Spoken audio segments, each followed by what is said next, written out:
commander there.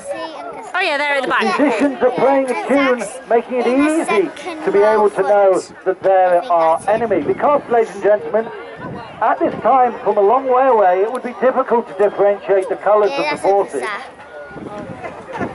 You can see you have the drummer at the front, young Callum playing the fife. They're marching onto the field, following the path towards Harrisburg, hoping to be able to stop the front of Yule's troops. Say go, Daddy, go! And taking their capital. They do not want their capital to be captured. They do not want these beautiful fields with their barns full of hay and full of food, or their orchards full of plump fruit, to be savaged by these hungry wolves of the Texans and Yule's corps. But they haven't fought a battle before. So, ladies and gentlemen, who do you think's going to win? Do you think the Confederates are going to win? Give us a cheer. Do you think the Confederates are going to win? Boo! Oh, do you think the Union are going to win, ladies and gentlemen? Give us a cheer. Do you think the Union are going to win? The numbers will be decisive here. The Union seem to outnumber the Confederates, but that's not stopped them before. And look, there Darius Crouch has ordered his men to take post behind the picket fence and to use what cover he can.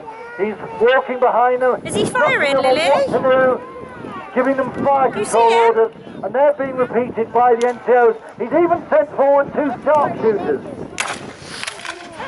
Oh, God, yes. Somebody's dressed up as Daz. Albert Jenkins giving clear instructions to his men, sending forward some of those soldiers themselves. Notice they're moving in pairs. You see them, Archie, Lily? When one fires, say go! When the other one is loaded, ready to fire, the other one can move too. Students having trouble, I don't think you see all right? Yeah. No, did it not? It did now. Yeah, it has now. It's probably double shot then. Darius Crouch, the commander of the Union force, was a lawyer before the war, an elderly man, been a public servant for 25 years of his life, and he was drafted into the militia, not really fit enough to be able to march with the armies. You see Daddy, Lil? During the course of the war, was held in reserve, but he is ever... Is he over there? To stop the path of the Confederates towards his state capital. For the first time in this war, the Union are fighting on their own ground, and they will fight to defend it. See that the sharpshooters there find themselves to be outnumbered and redeploying. You'll notice that these weapons do not fire quickly, ladies and gentlemen. They take about 20 seconds to load. The experienced troops of the Confederates will handle their weapons well, quickly and efficiently.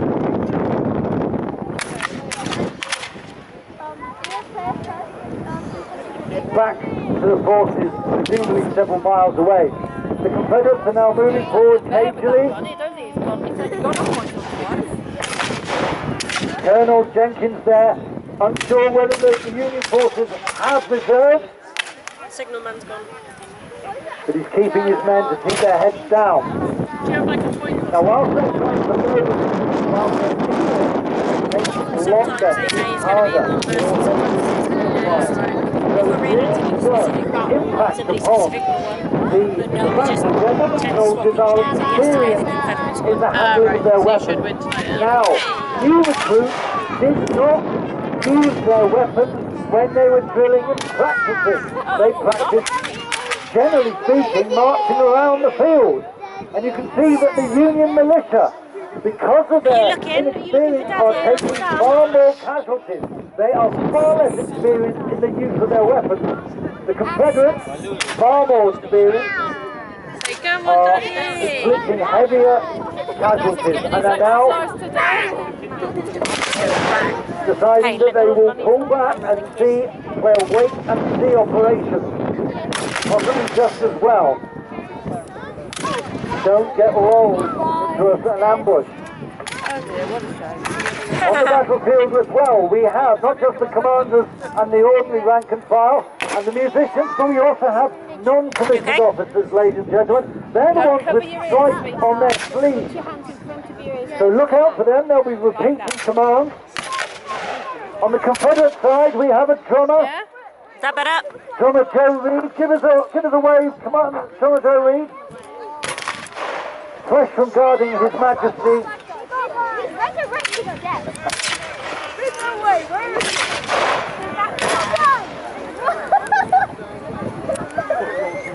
The colour is being guarded there by an experienced NCO.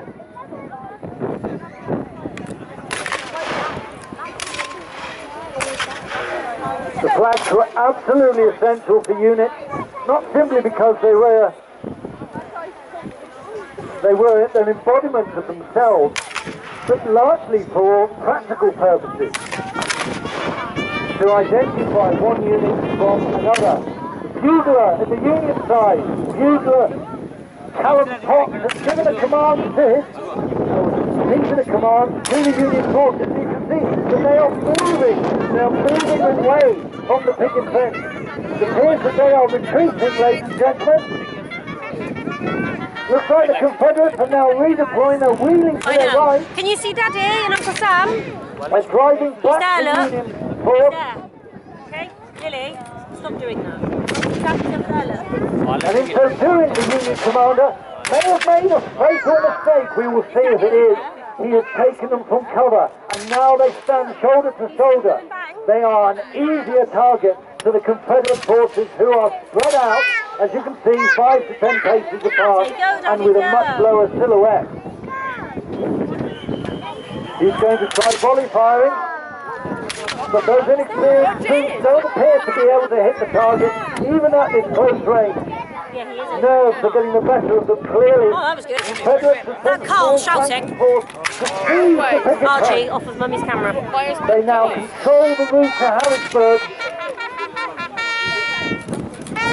Carol there giving information potentially to other military units in the area.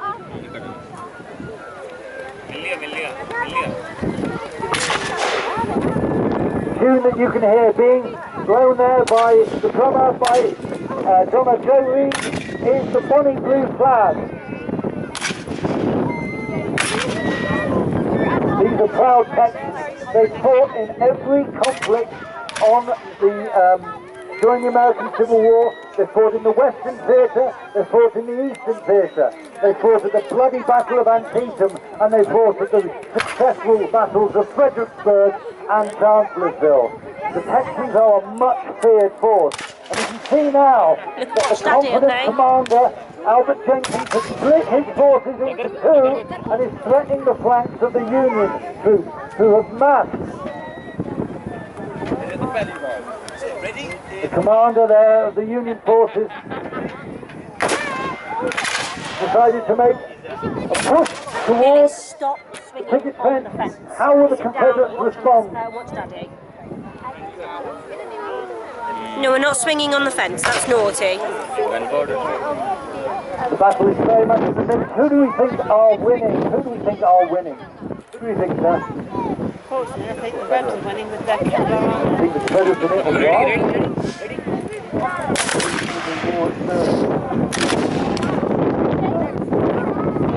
Yeah, it seems to be done there. They're using the ground well, flanking them. The Union are winning. Anybody at all? Now, at the moment, definitely it's the cause of concern for the Union troops. Has he just gone? Another casualty there. You can see that one of the commanders has drawn his pistol and he's just taken a direct hit to the chest. He didn't like a roly-poly. He did roly-poly.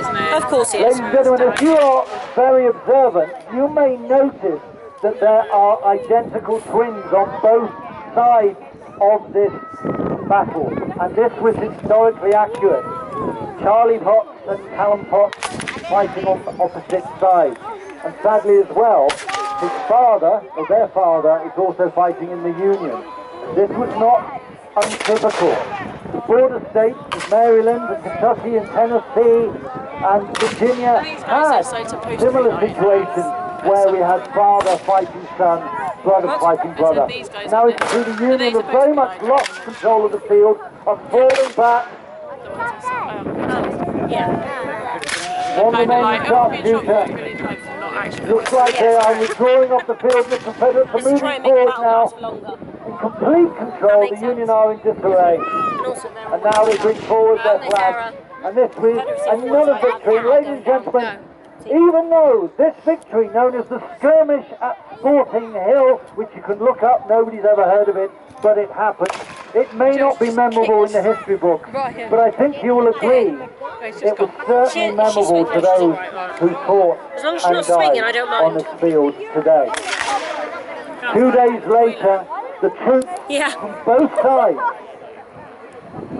will be redirected towards a small town in Pennsylvania called Gettysburg. And Ewell's Corps, having decided not to take Harrisburg, concentrate on Gettysburg. But for now, they have the victory, and so it is.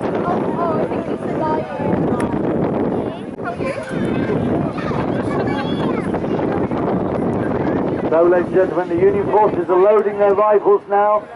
Just the action of loading, I just pointed out to you that what they first do is they beat their cartridge box on their right hip, they withdraw a cartridge, they bite the end of the cartridge, and they pour the black powder down the muzzle. If they were firing with live ammunition, they would then spit a minute bullet down there, withdraw their ramrod and push it down with their ramrod. Break their ramrod and bring their rifle up to their hips and replace the percussion cap which is beneath the hammer. Having done so, once they're loaded, they will then put their rifle on their left shoulder, indicating to their commanding officer that they are loaded and ready.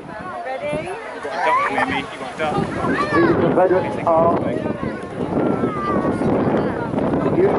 almost well.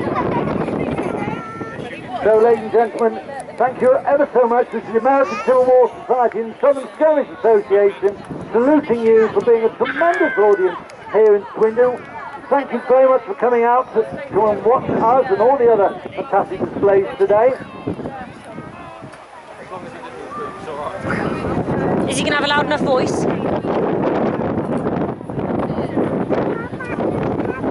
Listen.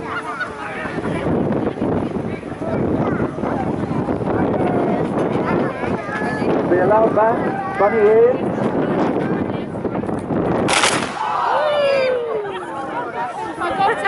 Thank you very much, ladies and gentlemen. And one last round of applause and cheers for the reenactment United Civil War Society.